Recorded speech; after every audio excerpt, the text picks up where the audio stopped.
Vážení občané, vítejte ve světě technických služeb.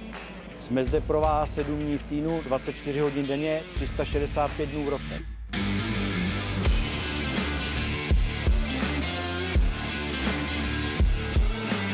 Každý den pro vás připravujeme sladovku.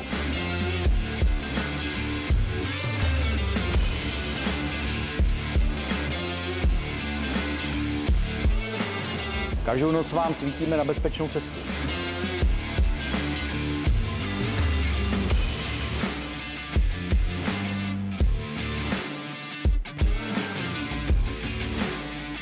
Staráme se, aby zeleň byla udržovaná.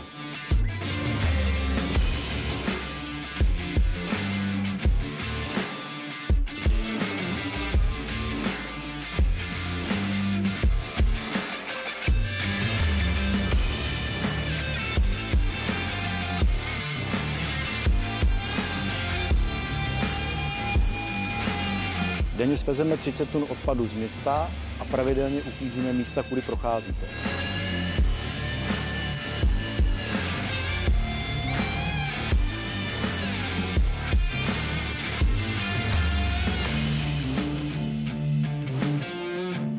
Také se denně staráme o dětská a sportovní hřiště.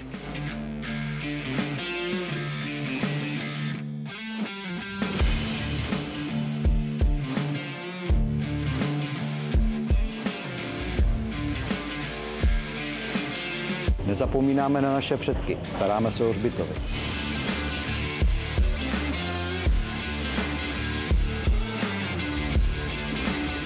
Od března do října pro vás denně vypravujeme ekováček. Provozujeme pro vás sběrný dvůr. Víte, co se děje s 30 tunami odpadu, které denně svezeme z města?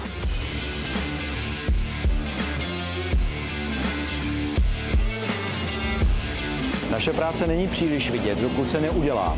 Pak si všichni všimnou. Technické služby Benešov. Jsme tu, i když nás nevidíte.